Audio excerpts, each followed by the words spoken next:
Hello friends, welcome to Abhipedia powered by Abhimanyu IAS. इस video में हम हिमाचल प्रदेश के 4th वीक ऑफ दिसंबर के इम्पॉर्टेंट करंट अफेयर्स डिस्कस करेंगे। तो लास्ट वीक ऑफ दिसंबर 2020 में हिमाचल में क्या क्या इंपॉर्टेंट हुआ है, कुछ बहुत इंपॉर्टेंट न्यूज़ हैं आज जिन्हें हम इस वीडियो में डिस्कस करने वाले हैं। तो अगर आप ऐसी और वीडियोज़ देखते रहना चाहते हैं, do subscribe to this channel if you are new to this channel and do not forget to press the bell icon so that you get notified of all the videos that we post. Let us start. Himachal Pradesh में इस हफ्ते कुछ important चीज़ें जो हुई, सबसे पहले polity और गवर्नेंस से रिलेटेड जो एक अच्छी डेवलपमेंट हुई है, अजौली has become the first Swachh panchayat of Una. कभी भी कोई गवर्नमेंट स्कीम जैसे कि स्वच्छ भारत अभियान या कोई भी, चाहे वो सेंट्रल गवर्नमेंट की स्कीम हो चाहे वो स्टेट गवर्नमेंट की स्कीम हो, we should first know the static part of that scheme कि उस स्कीम का स्टैटिक पार्ट क्या है। अब जैसे स्वच्छ भारत अभियान है, वी शुड नो कि स्कीम कब लॉन्च हुई थी, उसका बेसिक पर्पज़ क्या है, कब तक इसकी डेडलाइन थी और उसमें क्या क्या अचीव हो चुका है। उसको फिर स्टेट के साथ जोड़ के आपको देखना है, because if you are preparing for any specific exam for the Himachal Pradesh, तो हिमाचल के एग्जाम में जहाँ भी डिस्क्रिप्टिव आंसर्स हैं या इवन मल्टीपल चॉइस क्वेश्चन भी हैं, you should be able to answer the question कि सेंटर गवर्नमेंट की स्कीम अगर वहाँ इंप्लीमेंट हुई है तो उसका क्या इम्पैक्ट रहा है। यहाँ पर ऐसा ही कुछ है, जो ये फर्स्ट स्वच्छ पंचायत ऑफ ऊना बनी है। अब ये स्वच्छ पंचायत डिक्लेयर करने का पर्पस जो है ये कहाँ से आता है। अभी तो ये स्वच्छ भारत अभियान है, इससे पहले कोई और गवर्नमेंट स्कीम होती थी। तो हर स्कीम एज सच, चाहे वो स्टेट की हो चाहे सेंटर की हो, and its impact on the state, और फिर उसका आउटकम क्या निकल रहा है। जैसे it is an outcome of the implementation of the Swachh Bharat scheme that Ajauli has become the first Swachh panchayat of Una. Then फिर इसके अंदर हमें भी ये पता होना चाहिए कि स्वच्छ पंचायत होने का मतलब क्या होता है। What are the things that make it swachh. एक जनरल, एक लेमैन की लैंग्वेज में पूछेंगे तो ही और शी विल से कि यहाँ पर सभी जगह टॉयलेट्स बन गए हैं, 100% जो है वो टॉयलेट कवरेज है। बट हमें बहुत सारे कंपोनेंट पता होने चाहिए कि क्या वहाँ पे वेस्ट ट्रीटमेंट शुरू हो गया है, क्या वहाँ पे सीवेज ट्रीटमेंट प्लांट लग गया है, क्या वहाँ पे वेस्ट को सेग्रीगेट किया जाने लग गया है कि ये बायोडिग्रेडेबल है, ये डिग्रेडेबल है, वहाँ पर क्या ऐसा किया गया है। बिकॉज मेंस आंसर राइटिंग में कहीं भी अगर आपको डिस्क्रिप्टिव आंसर लिखना है तो आपको एक्सप्लेन करना पड़ता है that what are the steps that one can take to declare a particular panchayat और अ पर्टिकुलर सिटी एज स्वच्छ। उसको क्लीन करने का क्या मैकेनिज्म है, यहाँ से आपको आइडियाज़ आते हैं। These ideas you can mention as your own opinion और you can give the example as well, both will be appreciated. तो स्वच्छ पंचायत इसे क्यों डिक्लेयर किया गया है, because it has both solid and liquid waste management systems in place. Liquid waste management मतलब जो grey water होता है ना, ग्रे वाटर इज़ ऐसा पानी जिसे हम थोड़ा सा रिसाइकिल करके यूज़ कर सकते हैं, जैसे बर्तन धोने का पानी, नहाने वाला पानी, दैट वाटर। तो पानी जो वेस्ट वाटर होता है उसे 3 तरीके से क्लासीफाई किया जाता है। वन इज़ ग्रे वाटर, जो कि घर के नॉर्मल कोज में यूज़ होता है और उसे ईजिली रिसाइकिल किया जा सकता है। Second is your sewage water which requires sewage treatment plant, उसको काफ़ी ज़्यादा प्रोसेस करना पड़ता है। And third is your industrial effluent treatment plant, जिसमें इंडस्ट्री एफ्लुएंट्स जिस पानी में डिस्चार्ज किए जाते हैं उसे ट्रीट किया जाता है, जिसमें बहुत ही ज़्यादा डेंजरस केमिकल्स भी हो सकते हैं, तो उसको ट्रीट करने का तरीका अलग है। तो बेसिकली इन 3 तरीक़ों से जो लिक्विड वेस्ट है वो ट्रीट किया जाता है। और सॉलिड वेस्ट के तो बहुत सारी कैटेगरीज हैं। मेडिकल वेस्ट अलग से है, देन सॉलिड सीवेज वेस्ट अलग से ट्रीट किया जाता है, देन डिग्रेडेबल अलग से, बायोडिग्रेडेबल अलग से, जो बायोडिग्रेडेबल अलग से, नॉन बायोडिग्रेडेबल अलग से।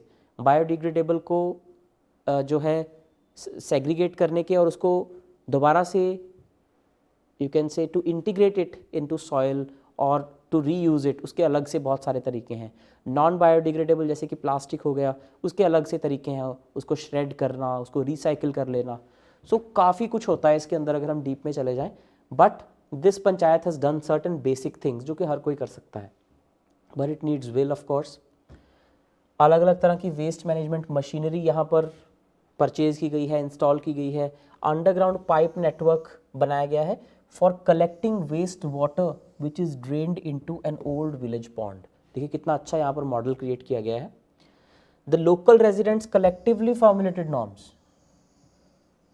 अब अगर किसी आम इंसान की नज़र से देखेंगे आप इस लाइन को, that the local residents collectively formulated norms, तो वो कहेंगे हाँ ठीक है, उन्होंने आपस में मिलकर कर लिया।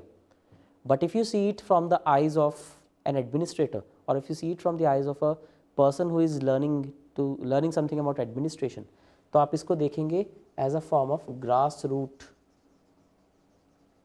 democracy. You will see it as a way of bottom up decision making.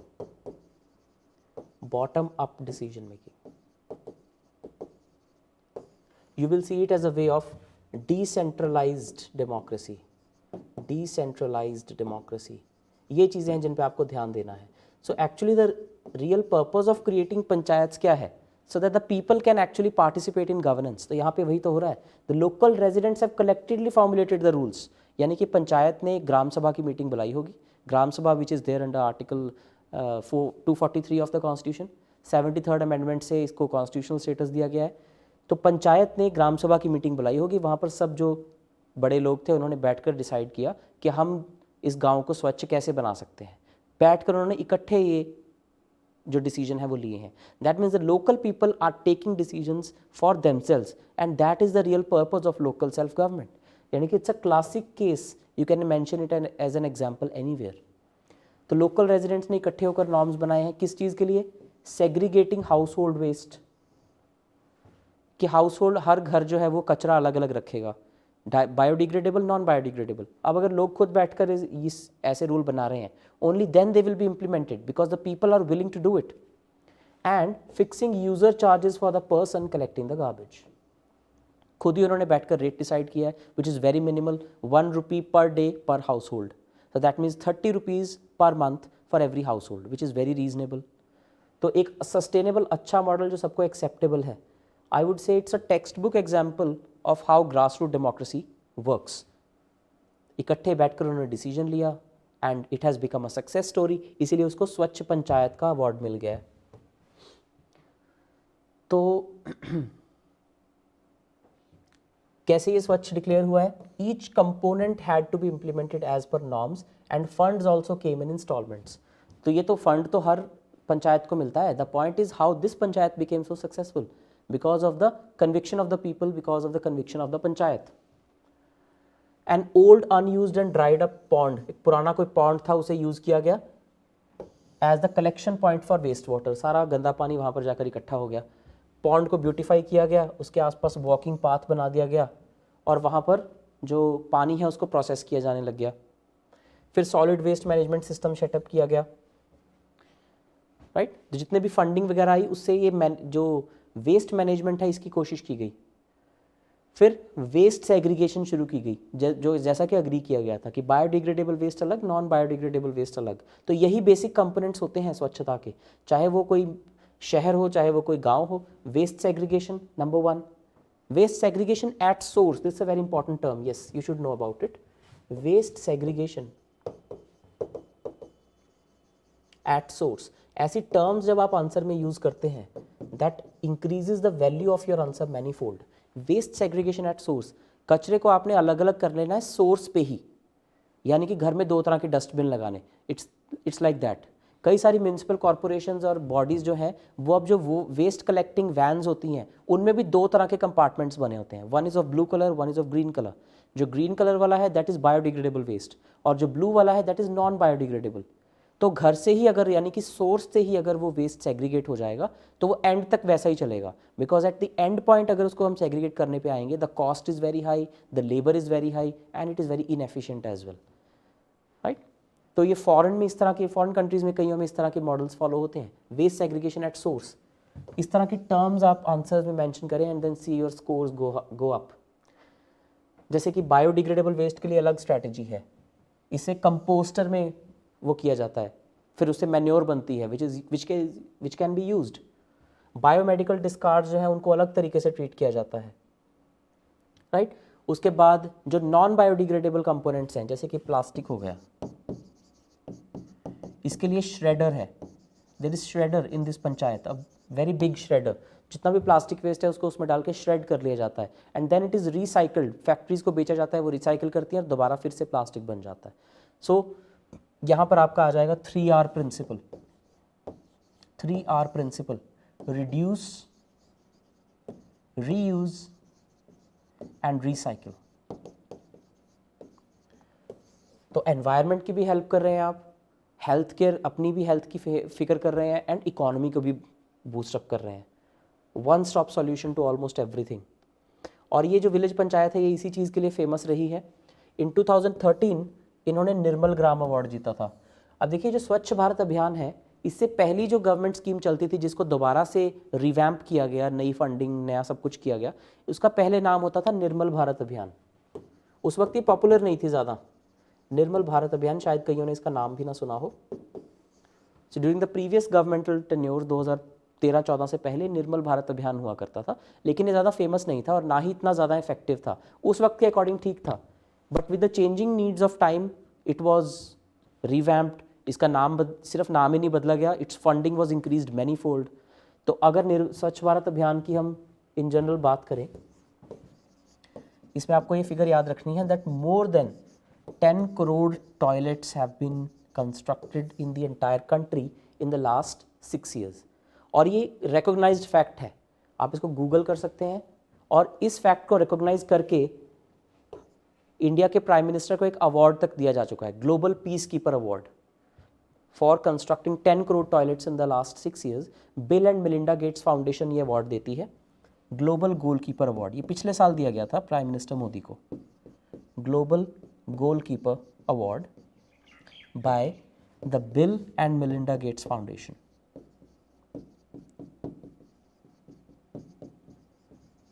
So it's a fact based news, इसमें ओपिनियन डालने की कोई ज़रूरत नहीं है। ओके तो पहले भी ये पंचायती अवार्ड जीत चुकी है, निर्मल ग्राम अवार्ड था उस वक्त, अब ये स्वच्छ ग्राम अवार्ड है। तो उसके बाद इन्होंने महर्षि वाल्मीकि संपूर्ण स्वच्छता अवार्ड भी जीता है, यानी कि एक मॉडल विलेज है एक तरह से। तो अब ये न्यूज़ आप कहीं भी क्लीनलीनेस की बात हो, हिमाचल के किसी भी पेपर में आपको कहीं भी क्लीनलीनेस की एग्जाम्पल देनी हो, कहीं भी आपको पंचायती राज इंस्टीट्यूशंस का कोई भी एग्जाम्पल देनी हो, कहीं भी डेमोक्रेसी के बारे में कुछ लिखना हो, कहीं भी डिसीजन मेकिंग के बारे में, डिसेंट्रलाइजेशन के बारे में, या फिर एक मॉडल विलेज के बारे में लिखना हो, तो इन सब जो एरियाज़ हैं उनमें आप इस विलेज की एग्जाम्पल दे सकते हो। It's a model that you can have eight hand and you can use it in any of those answers. इस तरह से तैयारी होती है जब आप डिस्क्रिप्टिव एग्जाम्स की तैयारी करते हो। नेक्स्ट, हिम सुरक्षा अभियान extended. Him Suraksha Abhiyan has been extended by 1 week। ये है क्या? Door to door covid case finding mission है ये।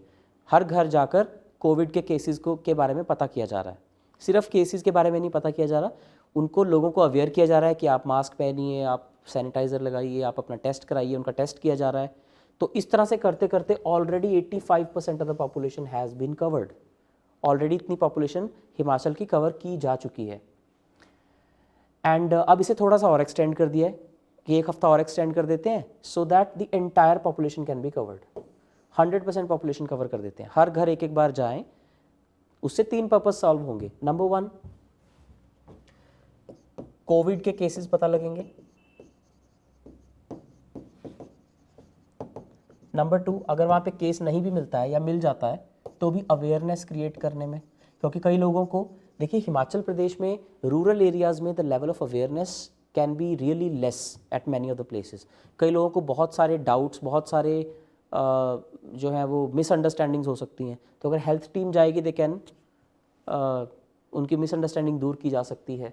तो अवेयरनेस फैलाना दूसरा पर्पज़ है। तीसरा, इसके साथ एक और ये पर्पज़ सॉल्व कर रहे हैं कि जो कुछ और डिजीज़ हैं उनकी भी साथ ही साथ में एक डेटा कलेक्ट कर लिया जाए। कौन कौन से डिजीज़ हैं वो देखेंगे। पहले इनका मैकेनिज्म देखते हैं। अराउंड 8000 टीम्स बनाई गई थी इसके लिए। किस किस डिपार्टमेंट के इसमें लोग थे? हेल्थ डिपार्टमेंट के, Ayurveda, women and child development. तो इन सभी डिपार्टमेंट से स्टाफ लेकर ये टीम्स बनाई गई थी। इनका क्या क्या पर्पज़ है? Number 1, detecting Covid cases. Second, making people aware. And third, gathering information on other health parameters, जैसे कि tuberculosis, leprosy, diabetes, blood pressure. ये इस तरह की जो बीमारियां हैं, किस तरह की बीमारियां हैं ये? जो कि कोमॉर्बिडिटीज़ बनती हैं for covid, because covid as such is not deadly. जितना भी अब तक हमारे पास डेटा है, over 1 crore cases we have crossed in India alone, और उसमें से तकरीबन 1.5 लाख के करीब लोगों की डेथ हो चुकी है. So we have enough data to now support this fact, established fact, कि corona virus as such is not deadly. The rate of death is just above 1%, और वो 1% से ज़्यादा भी जिन लोगों में है, a majority of those people had comorbidities. Majority भी नहीं, more than 90% of those people had comorbidities. यानी कि उनको पहले से कोई बीमारी थी जिसकी वजह से उनकी बॉडी वीक थी, immune system was weak, their lungs were not that strong, and that's why they fell to the coronavirus. So as such it is not lethal because there is above 98% recovery rate. So it is not as lethal, but the comorbidities make it lethal. और वो comorbidities क्या हैं? किसी को TB है, leprosy है, diabetes या blood pressure है. तो ये तीन, एक ही तीर से 3 निशाने मारने की कोशिश है, which is a very good effort on the part of HP administration. इसका फ़ायदा ये होगा that after this exercise when the state will be making their vaccination strategy, तो उसमें बहुत हेल्प होगी. So a very very good strategy on the part of Himachal government. Vaccination strategy जब बनाएगी हिमाचल गवर्नमेंट तो उनके पास सारा लेटेस्ट डेटा है, तो वो प्रायोरिटी वाइज देंगे. फर्स्ट फेज़ में पहले सारे हेल्थ वर्कर्स को और फ्रंट लाइन वर्कर्स को वैक्सीनेट किया जाएगा. सेकंड प्रायोरिटी उन लोगों को दी जाएगी जिनकी कोई ना कोई कोमॉर्बिडिटी है. उनके पास सारा डेटा है because recently it has been done again. हर घर में वो जाए हैं, door to door campaign. So it will be easy for Himachal government to plan कि सेकेंड फेज़ में जो कोमॉर्बिडिटीज़ वाले लोग हैं वो कौन कौन हैं जिनको वैक्सीन एडमिनिस्टर की जाएगी. सो data collection is also a very good initiative of the government. Saw him Suraksha अभियान काफ़ी अच्छी एग्जाम्पल है ये भी. बाकी स्टेट्स भी इसे फॉलो कर सकती हैं. HP tops in kids immunisation, अच्छी न्यूज़ है आज ऑलमोस्ट काफ़ी. हिमाचल प्रदेश ने किड्स इम्यूनाइजेशन में टॉप किया है. Highest full immunization coverage 89.3% according to the 5th National Family Health Survey. So NFHS National Family Health Survey number 5 की रिपोर्ट के अकॉर्डिंग हिमाचल प्रदेश ने इंडिया में highest full immunisation coverage show की है. An impressive jump of 20% from the last survey. आखिरी survey हुआ था 2016-17 में, तो 4 साल में इतनी अच्छी ग्रोथ इन्होंने दर्ज की है. फुल इम्यूनाइजेशन कवरेज कैसे मेजर की जाती है? Number of children age 12 to 23 months, यानी कि 1 से 2 साल तक के बच्चे administered complete set of vaccines as per the universal immunisation programme. UIP यानी कि यूनिवर्सल इम्यूनाइजेशन प्रोग्राम के तहत एक लिस्ट बनी हुई है, एक लिस्ट कंपाइल्ड है कि 1 से 2 साल तक के बच्चों में ये सारी इम्यूनाइजेशन, ये सारी वैक्सीनेशन ज़रूरी है. अगर वो सब हो चुकी है तो वो आपका परसेंटेज आ जाएगा. That means in Himachal Pradesh 1 से 2 साल तक के 89.3% जो बच्चे हैं they are covered totally under the universal immunisation programme. उनको ये सारी वैक्सीन लग चुकी हैं. So it's a good I would say result Himachal Pradesh government के लिए. ऐसा क्यों हुआ? Now let us see the reasons for it. कोई भी मॉडल होता है तो हमें उसका वाई भी पता होना चाहिए. This has happened because of the adoption of technological intervention for planning and implementation, number 1. दूसरी बात, increased awareness and diligent functioning and supervision by field level officers. जैसे अभी हमने हिम सुरक्षा अभियान देखा, उसमें भी तो हम टेक्नोलॉजी को भी यूज़ कर रहे हैं, हम घर घर जा रहे हैं, वहाँ उनका डेटा कलेक्ट कर रहे हैं. तो all these things matter of course. और इम्यूनाइजेशन बढ़ने से इसका रिजल्ट ही आया है, there is a substantial fall in the under 5 mortality rate and infant mortality rate. IMR और CMR, child mortality rate और infant mortality rate दोनों कम हो गए हैं. जो under 5 mortality rate है वो 23 पे आ गया है, very very important. और जो IMR यानी कि infant mortality rate है वो 19 पे आ गया है as per the survey of 2018. तो इसका रिजल्ट भी दिख गया हमें साथ में. इम्यूनाइजेशन इतनी अच्छी हो गई है तो mortality rate बहुत कम हो गया है. So it is a very very good would say news for Himachal कि सस्टेनेबल डेवलपमेंट गोल्स को अचीव करने के लिए ओवरऑल जो कंट्री का टारगेट है उसमें हिमाचल अच्छा कंट्रीब्यूट कर रहा है. इस स्टेट को उस लिस्ट से रिमूव कर दिया गया है जिसमें वो स्टेट्स हैं जहां पर mission Indradhanush was required to be carried out. Mission Indradhanush है वैक्सीनेशन के लिए, वैक्सीनेशन को प्रमोट करने के लिए. तो उन्होंने एक लिस्ट बनाई हुई थी उन स्टेट्स और यूटीज़ की जहां पर मिशन इंद्रधनुष लॉन्च किया गया था ताकि बहुत बहुत ही प्रॉपर वे में बहुत तेज़ी से इम्यूनाइजेशन की जा सके, लेकिन अब हिमाचल को उस लिस्ट से निकाल दिया गया है and it is a rare distinction, क्योंकि बहुत कम स्टेट्स हैं जो इस लिस्ट में नहीं है। तो it's an honour to not be on the list में वह स्टेट्स हैं जहाँ पर इम्यूनाइजेशन अच्छी नहीं है, तो इसलिए उनको बूस्टअप करने के लिए मिशन इंद्रधनुष लॉन्च किया गया था, बट हिमाचल में अब इसकी ज़रूरत ही नहीं है। So the Himachal has been removed from the list. So 29 states and UTs figure on the list, and Himachal was one of the 4 states where the gap had emerged due to the COVID pandemic, where no gap had emerged due to the COVID pandemic. पूरे India में सिर्फ 4 ऐसी states हैं जिन्होंने अच्छा perform किया है immunisation में और कोई गैप नहीं आ पाया लॉकडाउन वगैरह की वजह से. So it's a rare distinction, it's a very good fact that you have to remember about Himachal. तो NFHS 5 के अकॉर्डिंग काफ़ी सारी चीज़ों में हिमाचल ने इम्प्रूव किया है, जैसे कि institutional births have improved from 76.4% to 88.2%. काफ़ी अच्छा जंप है ये. इंस्टीट्यूशनल डिलीवरीज यानी कि जो जो चाइल्ड बर्थ होता है that happens in an institution and not at home. तो इंस्टीट्यूशनल डिलीवरीज को बढ़ाना एक बहुत इम्पॉर्टेंट कंपोनेंट है किसका? नेशनल हेल्थ मिशन का. NHM, National Health Mission. It's a very, very important component of National Health Mission that the institutional deliveries increase. तो कितने सारे फ्रंट्स पे अच्छा परफॉर्म कर रही है हिमाचल, ये सारे फैक्ट्स आपको याद करने हैं, because this are very authentic facts. National family health survey का डेटा आप कहीं भी कोट कर सकते हैं. नेक्स्ट न्यूज़ आती है centre for Indian maths to come up at Himachal Pradesh university. Academia में और साइंस एंड टेक में भी, आई वुड से इसको स्टेम बोलते हैं, science and technology engineering and medicine, stem. तो इसमें मैथ्स की बहुत इंपॉर्टेंस है. तो एक centre for Indian maths establish करने की बात चल रही है हिमाचल प्रदेश यूनिवर्सिटी में. ये अनाउंस किया गया नेशनल मैथमेटिक्स डे पे. नेशनल मैथमेटिक्स डे मनाया जाता है to mark the 133rd birth anniversary of Srinivasa Ramanujan, one of the greatest mathematicians India has ever had, Srinivasa Ramanujan. तो इनके ऑनर में नेशनल मैथमेटिक्स डे मनाया जाता है. इस बार 133rd नेशनल मैथमेटिक्स डे मनाया गया. और किसने मनाया ये? The department of mathematics and the university institute of technology of Himachal Pradesh university. तो ये इस मौके पर अनाउंस किया गया कि एक सेंटर फॉर इंडियन मैथ्स यहाँ पर बनाया जाएगा. Centre for Indian mathematics will be established.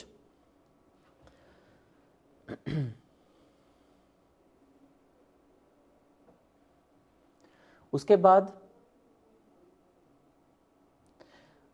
किन किन मैथमेटिशियंस की कॉन्ट्रीब्यूशंस को यहाँ पर हाईलाइट किया गया? Contributions of Indian mathematicians: Bhaskaracharya number 1, number 2 Brahmagupta, number 3 Aryabhatta, number 4 Ramanujan. ये 4 काफ़ी नहीं, सबसे ज़्यादा प्रोमिनेंट मैथमेटिशियंस हुए इंडिया में.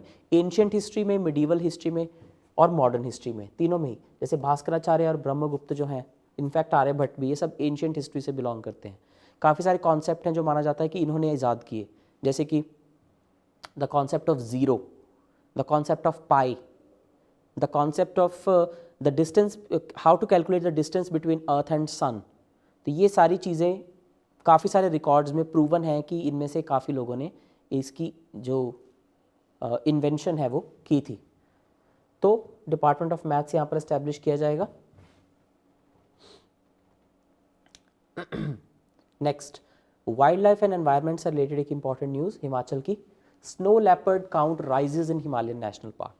ये ना सिर्फ हिमाचल के लिए, ओवरऑल भी किसी भी और एग्जाम के लिए भी ये न्यूज़ इंपॉर्टेंट है जहाँ पर भी वाइल्ड लाइफ और एनवायरनमेंट से क्वेश्चन पूछे जाते हैं. तो यहाँ पर है great Himalayan national park Kullu में, GHNP. यहाँ पर ये एक्सपेक्टेड है कि स्नो लेपर्ड का जो काउंट है वो बढ़ गया है. यहाँ पर स्नो लेपर्ड्स का एक सेंसस करवाने की बात चल रही है, लेकिन ये न्यूज़ भी कोई बेसलेस नहीं है. कैमरा ट्रैप्स के अकॉर्डिंग जो अभी तक काउंटिंग की गई है उसमें ये जो काउंट है वो काफ़ी बढ़कर आया है. इसीलिए ये ऑलमोस्ट सर्टेन है कि काउंट बढ़कर आएगा, लेकिन एग्जैक्टली क्या फिगर होगी वो अभी तक नहीं पता है. तो स्नो लेपर्ड के बारे में क्या पता होना चाहिए आपको? It is a rare species of wild life animal. Rare species है ये, which is on the verge of extinction. ये एक रेयर स्पीशीज़ है ऑफकोर्स, इसीलिए इंपॉर्टेंट है। और सबसे इंपॉर्टेंट फैक्ट इसमें है, इसको वल्नरेबल लिस्ट किया गया है on the red list of the IUCN, international union for conservation of nature and natural resources. तो IUCN रेड लिस्ट पर जो स्नो लेपर्ड है, it is cited as vulnerable.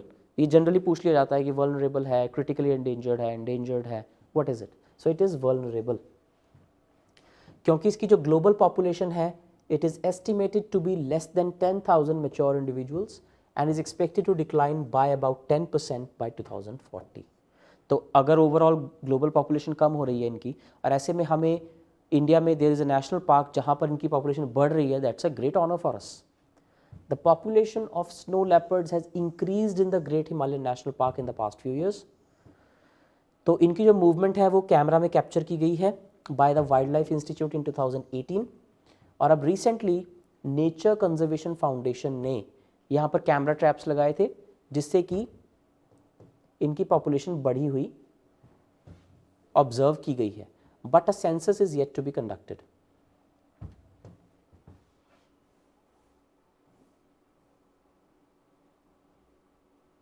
So now the Great Himalayan National Park authorities have an official document that shows the snow leopard population increasing in the park.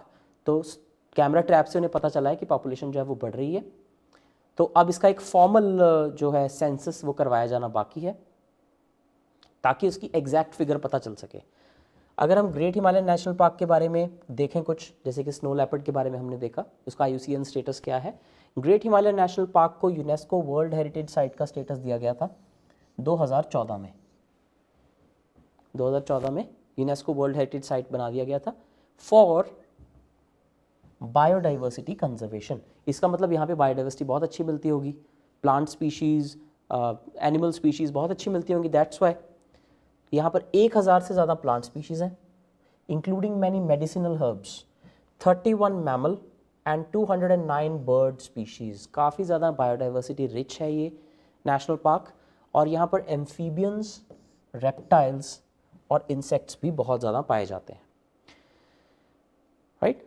और इन सारी species में से 4 mammal species and 3 bird species, 4 mammal species and 3 bird species, including musk deer and western horned tragopan, are globally threatened.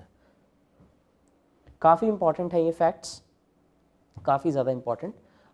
तो जिस तरह से exams में wild life environment के क्वेश्चन ज़्यादा पूछे जाने लगे हैं, specially in the civil services exams, चाहे वो स्टेट के हों चाहे वो यूनियन के हों, these facts are very important. I would say these facts are not only important from the point of view of Himachal exams, but for central exams as well, other exams as well. तो ये आपको पता होना चाहिए.